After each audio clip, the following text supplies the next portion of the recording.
last 10. Carr tips it in there. It's Waller. He spins into the end zone for the touchdown. Watching greatness on one end in LeBron. There's a dude with 35 in white getting it done defensively and then offensively taking over the fight. Mama, there goes that man. They have shared a brilliant championship battle, but the championship can only be won by one, and it's going Dutch in 2021. Max Verstappen, for the first time ever, is champion of the world.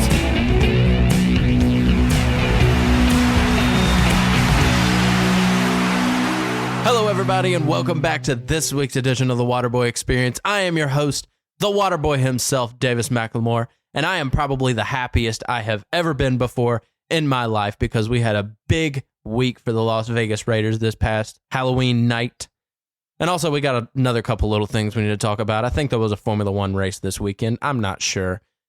But to let us know if there was a race this weekend and to help us tackle all these other non-interesting subjects this week, my good friend, the CEO and CFO of Nye Productions, the Red Bull chugging son of a gun, the gear-headed freak himself, ladies and gentlemen, Mr. Jason Shaddix. Jason, how are you, my man?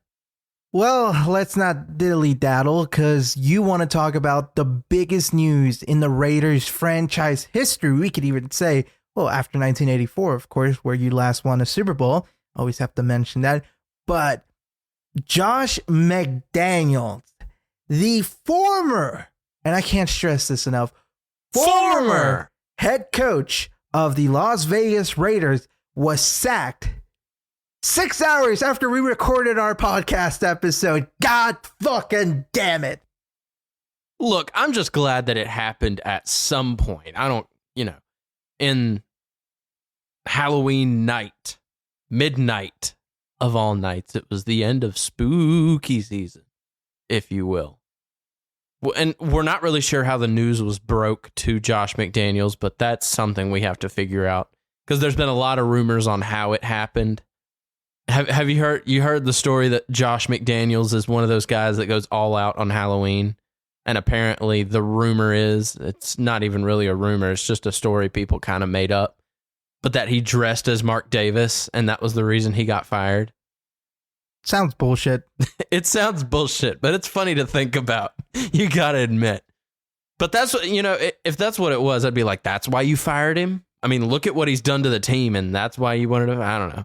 But this is basically what happened within the span of that next 24 hours between the time Josh McDaniels was fired. We also had Dave Ziegler, the general manager, be fired. Mick Lombardi, the offensive coordinator, was fired. And also Jimmy Garoppolo, who is a horrible quarterback, was benched for our next big star, Aiden O'Connell, who, by the way, played a great game against the New York Giants this past weekend. And I got to say, I'm proud the way that this team rallied together and they figured it out. Antonio Pierce is my guy now. He's an actual Raider. He played football. He knows what football is and doesn't think that he's coaching some women's soccer game like Josh McDaniels did. So it's all coming together. It's all on the up and up for the Raiders at this point. But overall, the story on how we got there is very interesting. So if I can interrupt you real quick, you're going to talk about the meeting, which I was just looking at a post, and the post said that they had a meeting that day, which was October the 29th. Yes. When we were recording the previous episode, it was that same day. And that was the meeting that we had mentioned that day. I think I mentioned that we had a meeting. Yeah, they had a meeting. We mentioned that some of the players were having a talk about McDaniels. I don't know how much of it is true, but we did get a lot of information now that major news networks are reporting of what really went on during that meeting, in which the players, and rightfully so, they just blistered McDaniels' ass. Yeah, rumor has it that the meeting lasted a good, solid 2 hours, which, do you expect anything less? Because if you open the floor up for all these frustrated players and, for them to just get their get their hearts out on their sleeves at this point, then, honestly, you can't even blame the players at all, because that's the perfect opportunity to be like, look, this is what I think is wrong.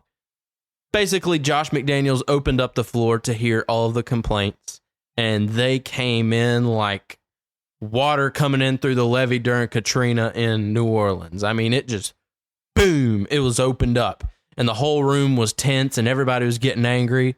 So Josh McDaniels actually started having Antonio Pierce, our new interim head coach, start speaking for himself. And there's Antonio Pierce. He's very, he's a team guy. He knows how to talk to football teams. He knows how to talk to football players. And there he is. He's talking to the players. He said, guys, we need a culture. We need an identity. We need to find ourselves. And we need to start believing that we can beat anybody any given week. And he went on to a big oorah speech about how when the Giants played the Patriots and beat them in the Super Bowl back in, 2007, which Antonio Pierce was, I believe, a linebacker for that team. And Josh McDaniels was the offensive coordinator for that team, for the Patriots, that is. And so Antonio Pierce was talking about how when we were with the Giants, we believed that we could beat anybody. We were the underdogs in that game because the Patriots went undefeated all year that year. And apparently, after the meeting, Josh McDaniels pulled Antonio Pierce to the side and said, don't ever talk about the Patriots. Which I'm like, dude, fuck you. You weren't even an important part of the Patriots. We all know that it was Bill Belichick and Tom Brady. You were the spare prick at the wedding. He's like one of those weird kids that's like, don't ever talk bad about Goku or Fortnite. I don't know. Them being fine words right there, son. Oh, those are fighting words. But Mark Davis was in the room for that meeting, and he obviously heard a lot of the grievances, and he must have thought that some of them made a good point. But he also, the most important part is, he heard Antonio Pierce get the attention of the players. He heard how he spoke to them. And I think that impressed him, and that's why he's our interim head coach right now, and McDaniels is on the streets. I'm sure he's financially well off. He's basically robbing us of almost $84 million. That's not all him, but, Let me interject right here and let me say something about Antonio Pierce.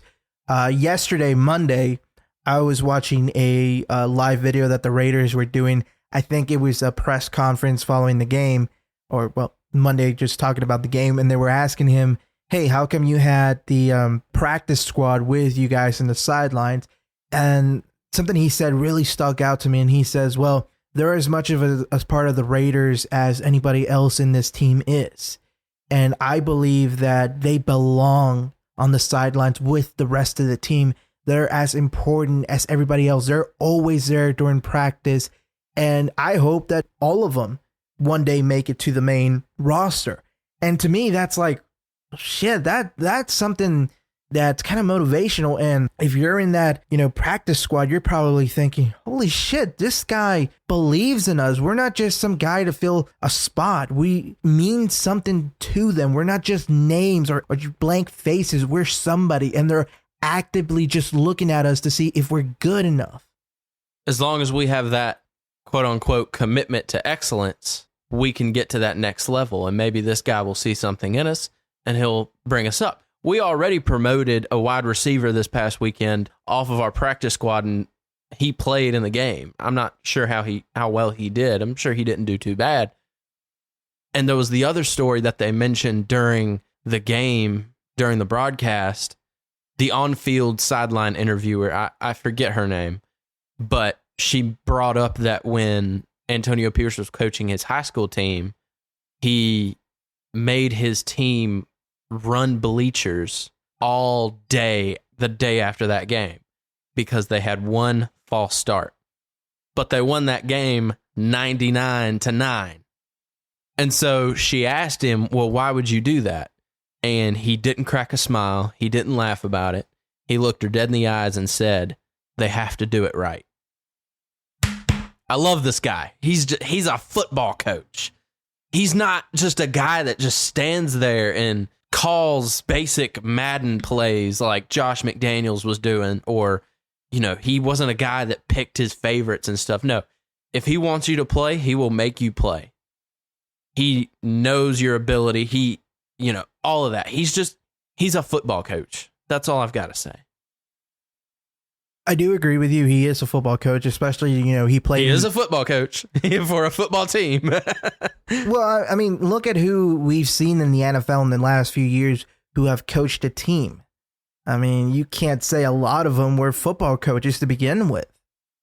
But unlike you, I'm not 100% sold on him just for the fact that I feel that a coach like this is something that they had in Rich 2 years ago. And you guys fucking fumbled that. And I know Rich is now with, I think, Green Bay or something like that as a coordinator or something like that. But Antonio Pierce is saying all the right things. And, he did show that, well, you guys beat the Giants, which... By the way, the big winning point of that game was not necessarily that we beat the Giants. No, absolutely not. But we scored more points in the first half than we have in any game, period, so far this season when Josh McDaniels was in charge. That was the big win for me. Oh, and by the way, we also do have to mention that Daniel Jones, for the quarterback for the Giants, is out with an ACL tear. So that did not help the Giants at all. And by the way, it wasn't like Max Crosby came flying in and just broke his ACL and all that stuff. No. Did you see the play where he got hurt? I do believe so. Yeah, he just stepped too far back and he fell on his ass. I'm not laughing at the fact that he tore his ACL, but it was kind of funny. He took a couple steps back and then he just kind of caved. And so, I mean, it's not as bad as McMahon ripping both quads. Oh yeah, no. That was much worse and much more embarrassing. And funnier. Yeah. But let's move on to the Giants for a second. Do you think Daniel Jones is the answer at quarterback anymore for the Giants, or is this the time for them to start moving on? Look, a player getting injured is not good, especially for the long term. Right now, everybody knows that when you get injured, it never feels the same and never heals the same. It's not the same as somebody who just got a simple injury, pulled a hamstring or something like that. When you rip something, dislocate something, it never is 100% to the way it used to be. So I think right now the Giants should be looking at, a new quarterback, a new future, because they haven't been doing good at all this season. Before McDaniels was fired, the Raiders were still being favored to beat the Giants with fucking McDaniels as the head coach.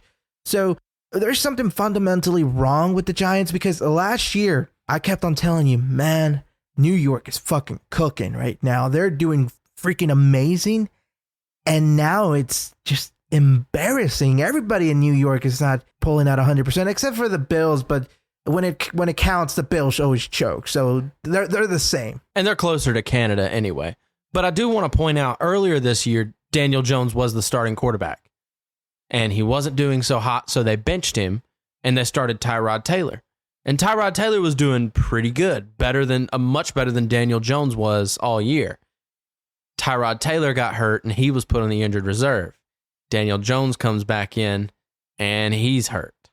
So now they're going to probably end up going with the former Bills quarterback, Matt Barkley, who remains to be... I don't want to say he's not going to do well, but this whole situation is not good for the Giants so far. And is Tyrod Taylor that guy going forward if he can stay healthy? But Tyrod's one of those guys that suffers injuries all the time. So is Daniel Jones. Maybe you just need to sit down, you need to tank, stay low, and draft you somebody good in the draft. I don't think they need to tank. I think they're doing that all by themselves without even trying. They just do it on instinct. But speaking about the draft, really quick, I wanted to go to the number one prospect in the draft, Caleb Williams. USC, his team, has not had a great year so far. They ended up losing to Washington. Washington's a good college football team there, though. And Caleb Williams didn't do terrible in that game. The rest of the team kind of lost him that game. But did you see the clip of him crying to his mother?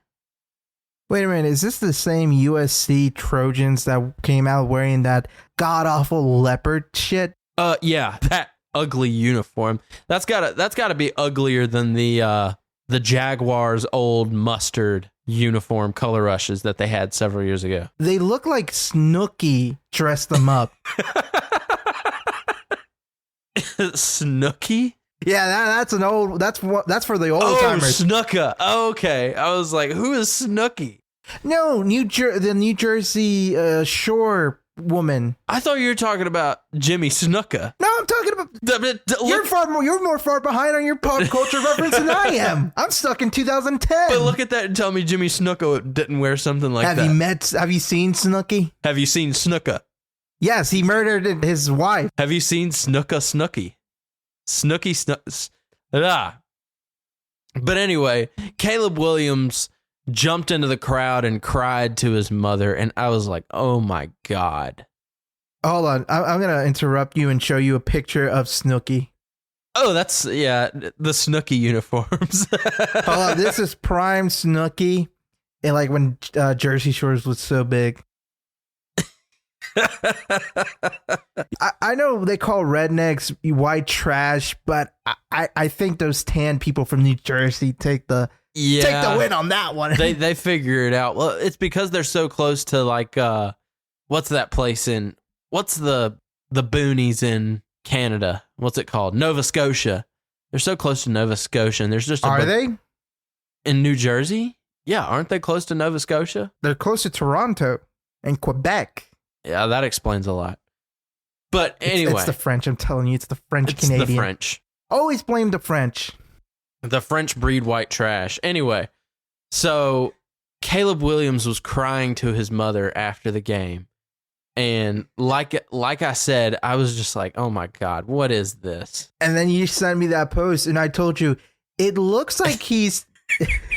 It looks like his mom is breastfeeding him because she was covering him up. And I'm like, it looks like when like a mother is out at a restaurant and she covers herself whenever she's breastfeeding the baby. Well, she might as well, because what a fucking baby.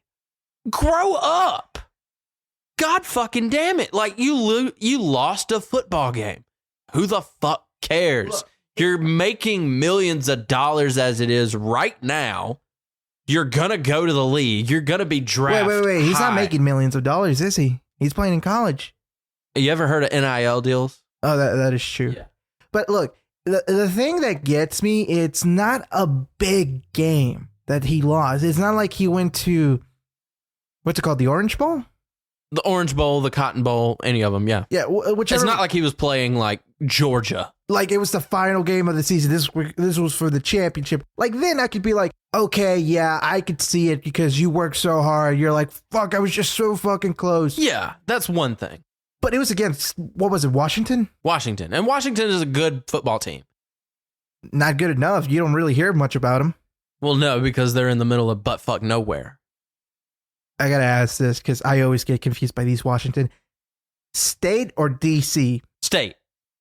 That's not bumfuck nowhere. Yes, it is. Seattle. Okay, Seattle is the one place. What's that Canadian city up there? Columbia. What's it called? Nova Scotia. Not Nova Scotia. The big one where they film a lot of shows that take place in LA. Santa Barbara. No, not Santa Barbara. Fuck it, I'm gonna look it up. But anyway, so Caleb Williams was crying. That is, and I don't like it. That was the gist of it. That was a long conversation that got nowhere. I can't talk to you about anything, can I? Keep going. I'm still looking it up. Oh, keep going? Okay. But my main concern is he going to act like this when he gets in the league? Because if he does, like... Vancouver. Buttfuck nowhere. No, where we live is buttfuck nowhere. Oh, we're close to New Orleans. 2 hours from now. New Orleans is I'd rather be nowhere, but you know. I think we have nicer places here. Yeah. Bumfuck nowhere. We do. Hey, Taylorville looks nicer than New Orleans. Taylorsville? Exactly. Why would you say that? Because it's true. That's why would you say that out loud? It's so true. My ears are ringing. So what else did you want to talk about? Antonio Brown got arrested. What else did you want to talk about? What did he get arrested for this time? He had $38,000 in unpaid child support. Oh, man. I wouldn't laugh if your fiance divorces you after you have a kid. You're paying a fuck ton of money to see those kids. Well, it's not funny that the idea is not funny. It's just funny that it happened to him. That doesn't make it any better. Yes, it does. It's like, oh, a man was beaten in the streets. And it's like, oh, that's horrible. But it was Antonio Brown. You know what I'm saying? If it happens to him, it's funny. If it happened to Derek Carr, Then it wouldn't be funny. I'd be concerned. I'd laugh. Yeah, you would. If it happened to Patrick Mahomes, it's even funnier. All Just right. kidding. We love you, Patrick. Go fuck yourself. Hey, he's won more Super Bowls this decade than your team has. His brother has sucked more dicks than I have in the past 10 minutes. I don't know, your brother's... My brother has nothing to do with this, but let's Are you sure about that? continue. Are you sure about that? Oh, wait. Are we done with our football segment? Do you want to talk any more about the Raiders? Oh, no, I don't want to talk. Yeah, we're done with football. Okay. That's enough football for today. Okay, so let's move on to some other news. This one you're going to scoff at. Kim Kardashian has been named the official... Well, Kim Kardashian's company, Skims, has been named the official underwear partner of the NBA. Who cares? Ribbit, you dumbass. Ribbit. Well, crickets don't go ribbit. Frogs do. Yeah. But who cares? Moving on. Okay, you didn't like that. So let's talk about another news in the NBA. This one is it's really sad. And it's a player from the New Orleans Pelicans named CJ McCollum, who has been diagnosed with a small... How the fuck do you say this? Pneumothorax in his right lung. Basically, his lung collapsed. Oh, that's not good. It either collapsed or is still holding air. He's not going to play very many basketball games with that. That does suck. We wish you a speedy recovery, CJ McCollum. Yeah, because it can get deadly. Oh, yeah. Speedy recovery. Emphasis on the recovery. I think it'd be better if it was a slow recovery, but, I hope you're going up the hill soon. I am not entertaining that bit. I know where you got it from. I'm not. Well, you don't want him to go downhill. Moving on. But it's easier if Moving on. It's easier if he goes downhill. This show is going downhill. Well, big time. All right, so let's move on from the NBA to the MLB, where Will Smith, not that Will Smith, this one's a white guy. Well, Will Smith became the first player in MLB history to win 3 straight World Series with 3 different teams. The Atlanta Braves, the Houston Astros, and the Texas Rangers.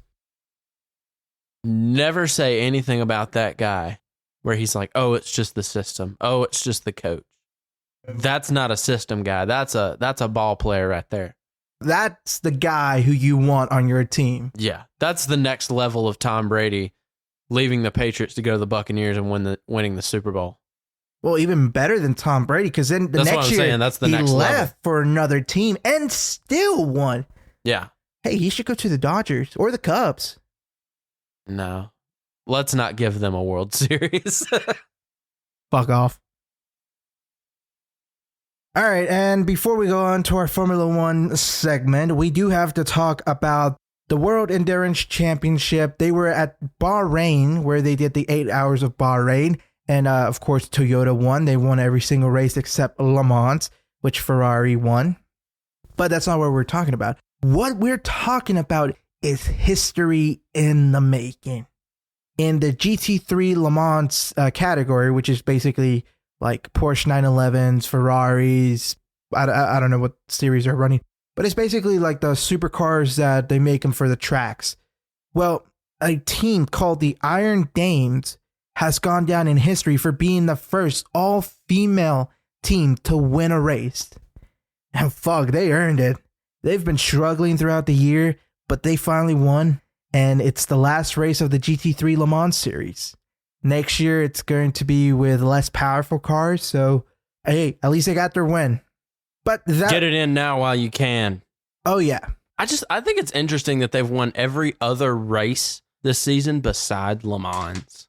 Le Mans is hard. It's 24 hours. The longest one. Yeah, because the Nürburgring isn't part of the World Endurance Championship. It should be, but they won't make it. They won't do that. Because it's also 24 hours, and it takes away from the prestige. How long is Le Mans? 48? 24. 24. Okay. And then the... Somebody should try driving for 48 hours. No. No car on the planet. They're barely making it to 24 hours. What the fuck are you talking about? 25 hours and they're all gone. They're like, that car is done. That would be really cool for the World Endurance Championship if like the race started in like Los Angeles and finished in Miami. First off, that would be a logistics nightmare. Yeah. Because going the speed limit, you're not going like these 400 or 500 miles an hour. You know what I'm saying? But go the speed limit, and the obstacles are the actual drivers on the road. You know what I'm saying? They wouldn't make it out of Vegas. Or not missing your exit. They wouldn't make it out of Vegas. Because look, there's an exit on the way to New Orleans, the Hammond Slidell exit down there. I always miss it. And I guarantee you if they drove through it, they would miss the exit, and then they would have to find a way to turn back. That's the endurance. You really always miss that turn? I always miss that turn. I always make that turn. You always make it, but... I'm a better driver. You might be. It's not that you might be. I am a better driver. In that situation, you would win the race. I've been driving for almost a decade. You've been driving for like 2 years. Yeah. I'm a better driver. Yeah, but that's why I'm saying you would win. Of course I would win. You're the Fernando Alonso in this situation. Yes, because the rednecks wouldn't shoot my car. Because I'd have a giant American flag hanging on the back. Yeah, but there's a Mexican holding that flag. I'm wearing a helmet, dumbass. Cut that line out. Cut that line. I'm wearing a helmet, dumbass.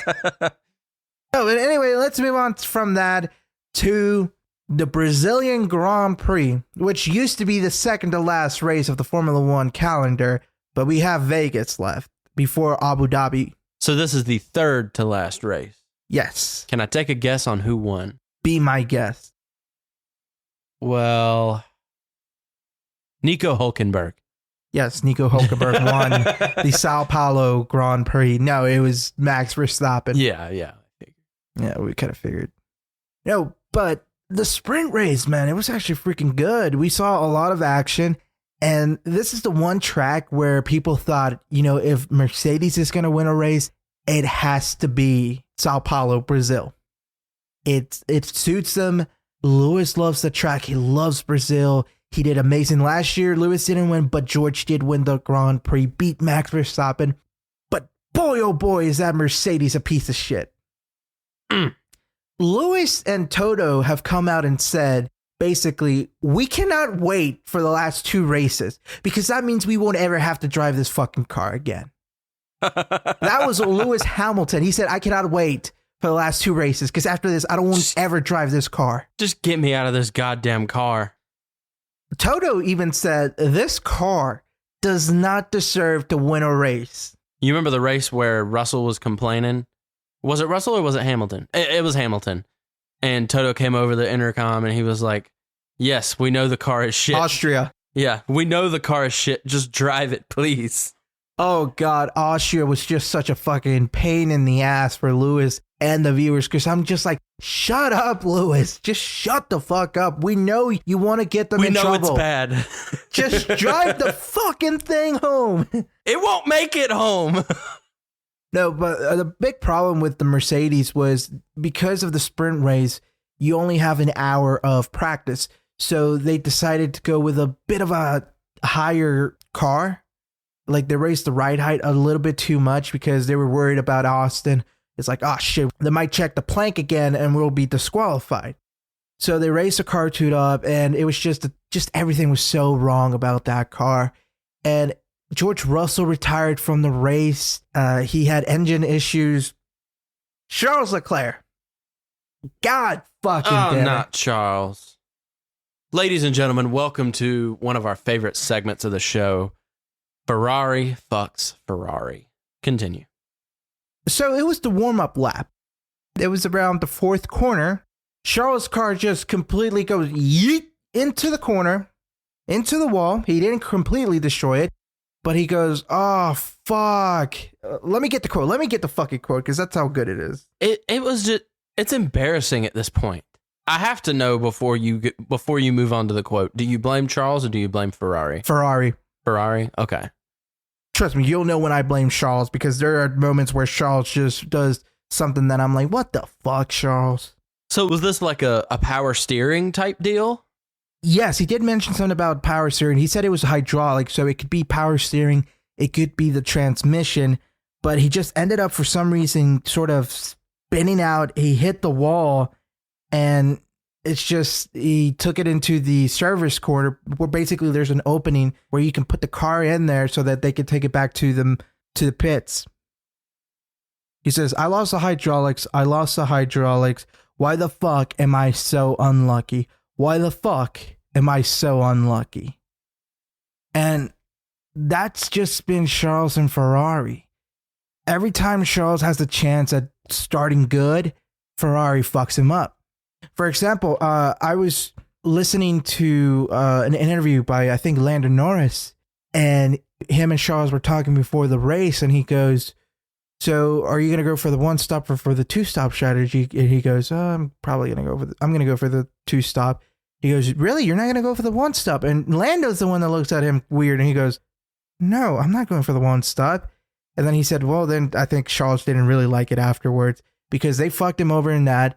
He started P2 in this race as well. Like in Brazil, he started P2. They did the formation lap. Fourth corner, he's out. It was just stupid. And then Kevin Magnussen and Alex Albon make contact on the first corner, and they're both out. A red flag comes out, but it doesn't come out right away. And Oscar Piastri and Daniel Ricciardo suffered damage from the collision. So they pit while everybody's still under the safety car. Well, then they red flag the race, and you know what happens? So when the race restarts, they tell Oscar and Daniel, oh, by the way, guys, you're a lap down. And they're like, what the fuck do you mean we're a lap down? And it's like, yeah, because we didn't immediately, give the red flag. You guys are a lap down just because you pitted. And they're like, that's not right. That's not fucking right. And why don't you just take it off the time board? It's a restart. Because even Max said... They were in the pit when the restart happened? No, they were in the pits when the red flag came out, and that somehow put him a lap down. Okay. And they didn't let him on lap because a lot of people were saying, well, why didn't you just say, hey, before the restart, okay, before we do the formation lap, you guys get in front and just drive your way around well and meet everybody in the back. That way you can unlap yourself. But they didn't do that. And so Oscar and Daniel were all the way in the back. And at that point, I was just thinking, why let them race? At this point, just retire the car. Just because piss in their mouth while they're down. Yes, because you might as well just do the merciful thing and just take them out and not let them ruin the car, the engine, and stuff like that. But it's just the FIA being bullshit again. A lot of people were pissed, rightfully so. And then the other important thing about the Brazilian Grand Prix was Checo and Fernando Alonso. My God. Are we seeing the Checo Perez of old? He was fighting Fernando tooth and nail for that third position. Fernando got him in the end, but my fucking God, those last few laps, you were just going, oh, come on, Checo, come on. And you just started seeing Checo Perez, the big Formula One star, the rival to Max Verstappen, not the man we've seen for the last 15 races. No, we saw the Checo of old, and it was great. And I just wish he got that passion back in him earlier in the season, because it's like, really? You decide to come back to life 3 races before the end? Like, come on, Checo. I am at least glad that maybe this is a sign that in Las Vegas, Checo is going to be hungry and he's going to go again for that podium and he's going to make sure it sticks. Don't speak too soon, because we don't know how Vegas is going to go. We also don't really know how well this track is going to work. That is true. I have no faith. And it's going to be hot as balls. It's estimated to be 40 degrees, the track, which is 104 degrees in the middle of the night. Oh yeah, it's a desert race. But still, at 10 p.m., the track is going to be at 104 degrees. That's fucking mental. That Ferrari's gonna light on fire. Oh God, their tires are going to get eaten up. Oh my gosh. Speaking of Ferrari, the two Ferrari customers, Alfa Romeo, both their cars went out. They think it was issues with the engine or the transmission. Do you think they all had the same problem? Well, don't you remember last year every Ferrari engine caught on fire at some point? Yeah. There you go. That's crazy. Dude, Carlos Sainz towards the end of the race was saying, hey, when I downshift, it's not downshifting properly. And we were all thinking, oh, God, no, not this shit again. Hey, maybe my car's a Ferrari. It does that. I thought you got rid of the Honda Pilot. Oh, yeah, we did. But that was the Brazilian Grand Prix. We have Vegas and then maybe Abu Dhabi. Maybe Abu Dhabi. Yeah, they're making terroristic threats over there in Dubai. Is it Dubai? Abu Dhabi? Dubai. Yeah, Dubai. Wherever Abu Dhabi's at, they're making terroristic threats. So they're thinking maybe we're going to have to cancel it, maybe not. So we're just going to have to wait and see how that goes. Well, I mean, the World Championship is already won. Since what else is Japan? There? Since, yeah. No, Singapore. Since like what, 2 months ago? It feels like, no, since the beginning of the season. Yeah. So what else is there to compete for? Just in the race in Vegas, I guess. P2 in the constructor standings, P2 in the driver standings. Yeah. AlphaTauri got a few points, so they're not dead last anymore. Haas is, which is funny because Haas just won the NASCAR Xfinity Race Championship. Well, maybe if they put as much effort into their Formula One team as they did their NASCAR team. But they are an American team, so they have priorities. Well, I mean, I think it's a lot cheaper over there at NASCAR than it is Formula One. $50 for a new hydraulic cylinder? Hell yeah. But yeah, that was the Formula One race review. That's the news that I had. Is there anything else we're missing? I honestly thought that rant was going to go longer. What rant? McDaniels getting fired. Oh, no, it was pretty cut and dry. I wanted to get to more things. I wanted to save some time. Okay. So, I mean, the other news that, I mean, we guess we could break. WWE's NXT is moving to the CW network in 2024. They signed a 5-year deal. And this is as of about 3 hours ago. So I think that's a good thing. It is a good thing. I mean, it's just on a different network, and there's people that, I know a lot of people watch the CW and they'll tune in. They'll be like, hey, what is this? And then they'll see it and they'll be like, oh, okay. I mean, I know some people are saying, well, it's a downgrade from the USA network to the CW network. And I would agree, except this is developmental. Like, you don't need a lot need a lot of people watching this show because it's more pressure on the wrestlers. Because imagine this, you fuck up, 700,000 people are watching it. That's still a big number of people, but it's better to be made a fool in front of 700,000 people than 2 million people. You can put on a bad show because bad shows come on the CW all the time, like Flash, Riverdale, Green Arrow. They're used to it at this point. Exactly. So, but also, if you remember, like a few weeks ago, I believe the National Wrestling Alliance, the NWA, signed with the CW as well. Correct me if I'm wrong. Well, I actually just looked at it, and apparently there's issues in Paradise because apparently the NWA Sam Hine had a cocaine spot. And that apparently could affect their deal with the CW. So, yes, they... Oh, my God. Well, they didn't hide it behind the scenes like they used to. So, oh, my God. Listen to this. A spot that saw a manager, wrestler, and woman snort cocaine at NWA Sam Hine could severely affect how viewers can access NWA programming on the CW. So they just fucked themselves out of that deal. Oh, God. Father James Mitchell. Not James. Look, I know James. I Mitchell. Of course it was James Mitchell. Look, Mitchell, I know you love the partying lifestyle. I know you're a carny in the bottom of your heart, but God damn it, son. Don't do the cocaine spot. Not on public television. Maybe you could get away with that shit somewhere else, but I don't. ECW. Yeah, but ECW wasn't on the CW. I don't know what it was. It was on debt. So they debt. They fucked themselves out of that. I guess we'll watch you on. Who thought that was a great spot? This isn't Scarface. James Mitchell. Billy Corgan. I mean, look who's running it.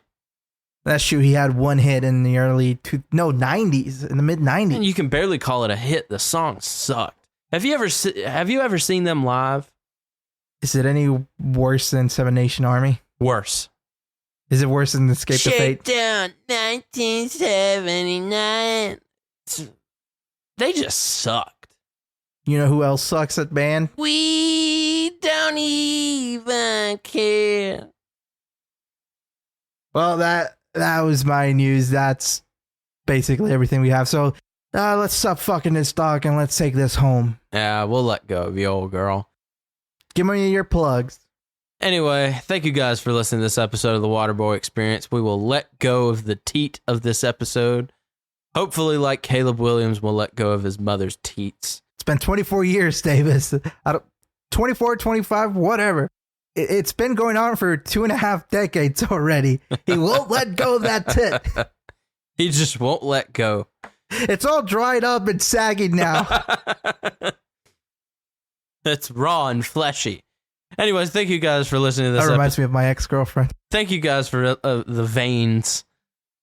Thank you guys for listening to this episode of the Waterboy Experience, the raw and fleshy edition. You can follow us on Twitter at the Waterboy Pod or on TikTok at the same Waterboy Pod. Tune in next week for a extravagant special edition because I believe... Wait, is this the 40th episode? Yes. Oh, well, happy 40th to us. Here I am. I was thinking it was going to be next week, so then I was like, well, we're going to have a big show next week. So our opportunity to have a big show is long gone. Do you not listen to these episodes after they come out? I don't. They're numbered. Thank you guys for this episode of the Water Experience, and have a nice life, Josh McDaniels.